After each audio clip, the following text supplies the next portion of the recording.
Hey everyone, Jack here with a quick educational today. I'm just currently perched up on my nice little rock platform spot up here, right above one of my favourite dive spots.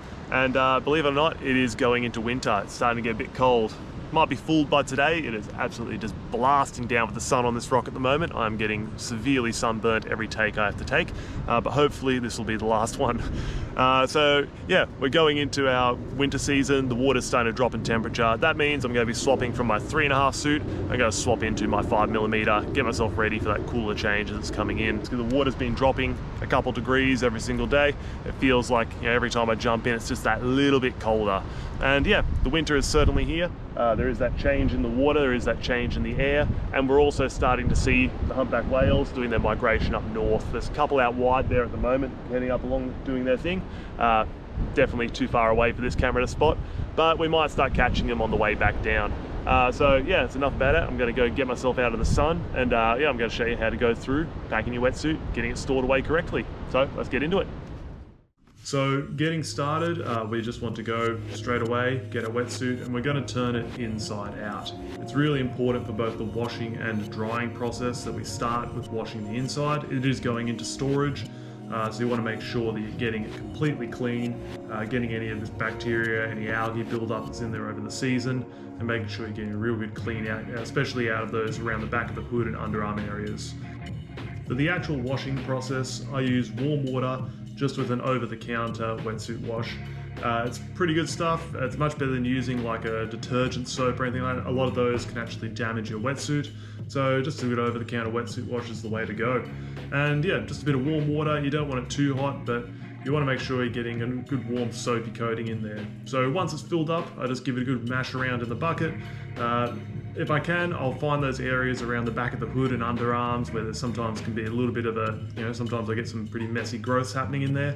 So I just give it a little bit of a rough around, scrub it up to try and remove those areas before I get going. Just be careful, you are dealing with open cell, you don't want to tear any holes in your wetsuit. Then I'm just going to let it sit for a while in the suds until it's ready to be cleaned off. After I've let it sit for a while, I basically go through and just give it a quick little rinse off just to get most of the soap off the inside coating. Just purely for just getting as much of it removed, getting it fresh and clean. Basically makes it a lot easier on the drying process. And yeah, just carefully go through, rinse everything away, and then let's just get it ready for drying.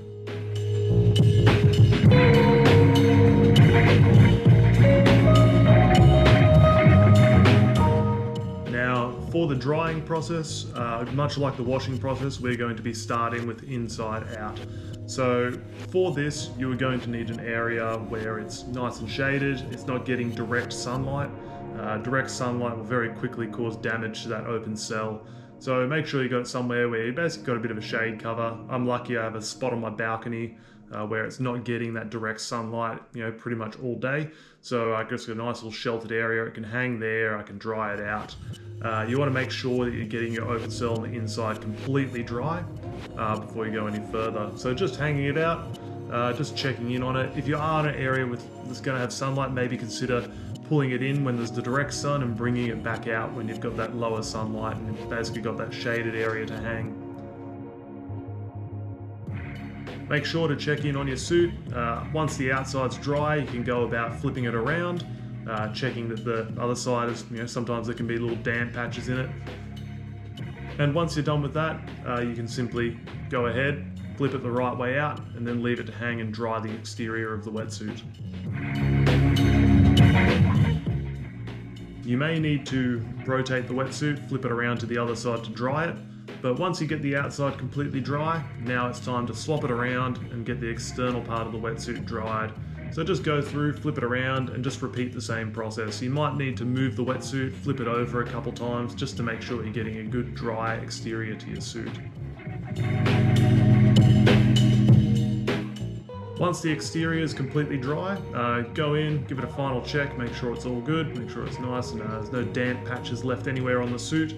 And also have a little check over. If there's any chance you need to repair anything, now's a good time. The suit's completely dry and will be perfect for gluing and repairing any holes that you have in it.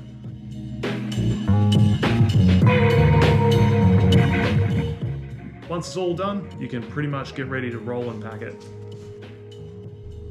So the method we're doing is the roll-up method. It's pretty straightforward. We're just going to be loosely rolling our suit into a nice little bundle. And pretty much this is great if you want to save on storage space, or if you're going to be putting your wetsuit away in some container out of sight.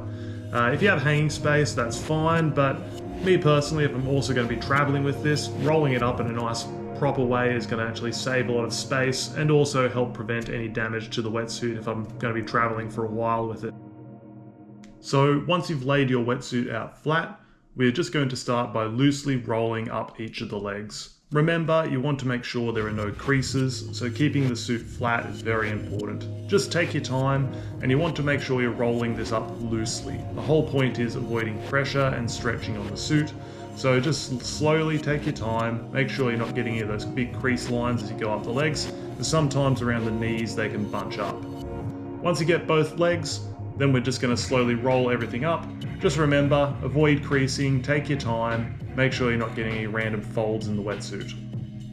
Once we've finished rolling up the bottoms, we're going to start rolling up the jacket. So by placing the bottom, which you've freshly rolled up, in a nice loose bundle, we're going to place that over the top of the beaver tail, and then slowly start rolling them up into the jacket.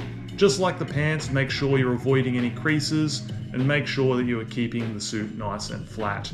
Alright, it's a really important part here is that we're not folding anything over unnecessarily, because long term it's going to mean creases in the wetsuit, which in turn will reduce the thickness of your actual wetsuit neoprene. Once you get up to the shoulders of your wetsuit, make sure that the arms are out nice and flat. There's always a chance that these can crease up. And then we're just going to simply fold the hood over the top, and then finish by folding the arms in over the top to close it up. What you should be left with is a nice loosely packed roll. This will go really easily for packing into storage if you're going to be throwing it in your travel bag, or if you're going to be putting it into storage for the long term. So just to recap, starting off, you want to make sure you're using correct wetsuit wash material to actually clean the wetsuit. If you're using something which isn't made for cleaning wetsuits, it can actually cause damage to the neoprene itself. So they'll have a link in the description below for a few products you can actually look for there. Yeah, it's one of those really simple things that's going to help extend the life of your wetsuit. Step 2. Make sure that you work inside out, both for the washing process and for the drying process. For washing, we want to make sure we're cleaning out any algae and bacterial growths, basically removing any chance that while it's in storage there'll be something nasty growing inside of it, which can potentially also damage the neoprene long term. And also, for when we're drying the wetsuit, you want to make sure that you get the inside dry first. This means drying somewhere out of direct sunlight so your suit doesn't melt, but also making sure that you are drying the wetsuit thoroughly on the inside, because if there is any damp patches, when you go to actually put it into storage, those damp patches can actually fuse together and long term will actually really damage the inside of your open cell. Step 3, making sure that when you are folding it up, that you're actually rolling it loosely and preventing any creases. Much like the other steps, it's all about preserving the longevity of the suit, and if you're folding and creasing the suit unnecessarily, this can create points where there is now a thin section in the wetsuit. So loosely rolling it and keeping the bundle as loose and lightly packed as possible. This also goes for storage. So when you are storing your wetsuit, make sure that you can either store it away in some place that's not going to have heavy equipment on top of it. A really good idea is just to have a simple plastic tub with a cover on top, and you just put it inside of there. That way it's dry, stored away, and won't have any heavy weights weighted down on top of it. So that's pretty much it. If you have any questions about any stage of this process, feel free to ask below. I'll also be writing a short little blog post just covering the steps in a quick little article. You'll find a link for that in the description.